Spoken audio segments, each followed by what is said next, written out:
ఆలీ వ్లాగ్స్కి స్వాగతం. ఈరోజు మన ఫ్యామిలీ మెంబర్స్తో నేను చేసుకోబోయే రెసిపీ వచ్చేసి చాక్లెట్ కేక్ చేయడం చాలా ఈజీ. ఎలా చేసేలా చూసేద్దాం, చకచక చేసేద్దాం. ముందుగా ఒక బౌల్ అయితే తీసుకుని అందులోని ఒక కప్పు గోధుమ పిండి అయితే వేసుకుంటున్నాను. అందులోని అరకప్పు మిక్సీ పట్టిన పంచదార అయితే వేసుకుంటున్నాను. అంటే ఇది షుగర్ పౌడర్ అనమాట. Half cup sugar powder add చేసుకున్నాను. అందులోని 2 టేబుల్ స్పూన్ల కోకో పౌడర్ కూడా వేసేసుకుందాం.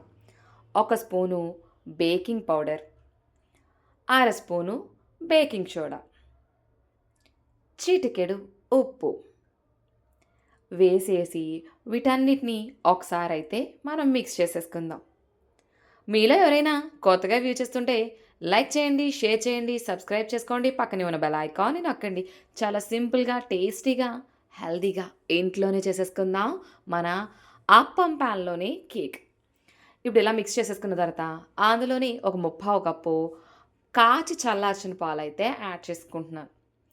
మీకు డౌట్గా ఉంటే కనుక కొద్దిగా యాడ్ చేసుకోండి. లేదు నేను చూపిస్తున్న కన్సిస్టెన్సీ మెయింటైన్ చేసే పాలం అయితే కరెక్ట్గా 3/4 కప్పు సరిపోతుందండి. అందులోని ఒక 1/4 కప్పు పెరుగు, ఒక 1/4 కప్పు నూనె. ఈ పెరుగు ప్లేస్లోని మీరు కావాలితే ఎగ్స్ కూడా వేసుకోవచ్చు. ఎగ్స్ అయితే మాత్రం 2 ఎగ్స్ పడుతున్నాయి.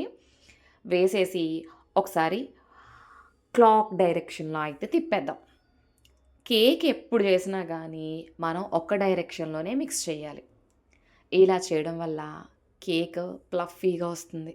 చాలా సింపుల్గా అయితే చేసేస్తున్నాను. ఎటువంటి మిక్సీ జార్ లేదు, ఎక్కువ యూటెన్సిల్స్ యూజ్ చేయట్లేదు, కానీ కేక్ అయితే రెడీ అయిపోతుంది. ఎలా చేస్తున్నానో చెప్పనా? అప్పం ప్యాన్లో అయితే చేసేస్తున్నానండి. చాలా ఈజీగా అయిపోతుందని చెప్పేసి. సో ఇలా మిక్స్ చేసేసుకున్నాను కదా. కన్సిస్టెన్సీ వచ్చేసి రిబ్బన్ కన్సిస్టెన్సీ రావాలి. అలా వస్తే మన కేక్ చాలా ప్లఫీగా వస్తుంది. చూడండి, ఇలా రిబ్బన్ కన్సిస్టెన్సీ రావాలి. ఇప్పుడు దీన్ని పక్కన పెట్టేసుకుందాం.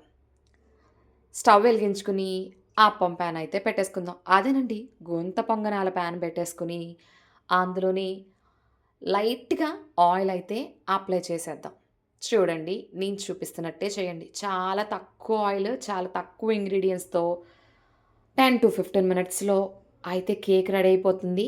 తినడం కూడా అయిపోతుంది మిత్రమా. ఇప్పుడు మంటని లో ఫ్లేమ్లోనే పెట్టుకున్నాం కదా. మనం ఒక స్పూన్తో గుంట కనిపిస్తుంది కదా, అందులో హాఫ్ వరకు మాత్రమే వేస్తున్నాను. ఎందుకంటే కొంచెము పొంగుతుంది కదా, ప్లఫీగా అవ్వడం అటువంటివి జరుగుతాయి కాబట్టి ఇలా కొద్దిగా మాత్రమే వేసుకుంటున్నాను, హాఫ్ వరకు. మొత్తం అన్నిట్లో కూడా నేను చూపిస్తున్న విధంగా బ్యాటర్ని వేసేసి ఫుల్ చేసేసుకుందాం. చాలా ఈజీగా అయిపోతుంది. అప్పం ప్యాన్లో కేక్ అంటే చాలా సింపుల్ అనే మనం గుర్తుపెట్టుకోవాలి. రానున్నది క్రిస్మస్, న్యూ ఇయర్. దాంతోపాటు అప్పుడప్పుడు మనకి టీ టైం స్నాక్స్గా ఇటువంటి కేక్స్ కూడా యూజ్ అవుతాయి. పిల్లలకి స్నాక్స్ టైంలో కూడా ఈజీగా చేసి పెట్టచ్చు. నా దగ్గర చాకో చిప్స్ ఉన్నాయి, వైట్ కలర్వి ఉన్నాయి, బ్లాక్ కలర్ ఉన్నాయి.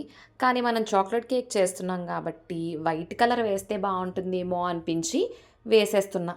బట్ ఇందులో వైట్ వేసినా బ్లాక్ వేసినా పెద్ద డిఫరెన్స్ లేదన్న విషయం కూడా నేను ఈసారి ఈ రెసిపీ చేసినప్పుడు అయితే తెలుసుకున్నాను. ఎందుకంటే ఇవి మెల్ట్ అయిపోయినాయి, కానీ కొంచెం లైట్గా వైట్ కలర్లో అయితే కనిపిస్తున్నాయి. ఇప్పుడు మూత పెట్టేసి మంటని లో టు మీడియం ఫ్లేమ్ మీదే ఒక్క 2 నిమిషాలు ఉంచి తర్వాత మూత ఓపెన్ చేస్తే చూడండి, చక్కగా కుక్ అయిపోయినాయి. అయినా కుక్ అయిందా లేదా అని మీకు తెలియాలి కదా, అందుకని ఒక ఫోర్క్ తీసుకుని ఇలా మధ్యలో ఒకసారి గుచ్చి చూశాను, చక్కగా కుక్ అయిపోయింది. అంతే, చాక్లెట్ కేక్ రెడీ అయిపోయింది. చల్లారిన తర్వాత తింటుంటే అబ్బబ్బా భలే టేస్టీగా ఉంది, చాలా బాగుంది. చూడండి, స్పాంజ్లా ఉంది. చాలా తక్కువ టైంలోనే అయిపోయింది. డెఫినెట్గా ట్రై చేయండి. మీకు ఎలా కుదిరిందో నాకు కామెంట్ సెక్షన్లో కామెంట్ చేయండి. Thank you for watching my video.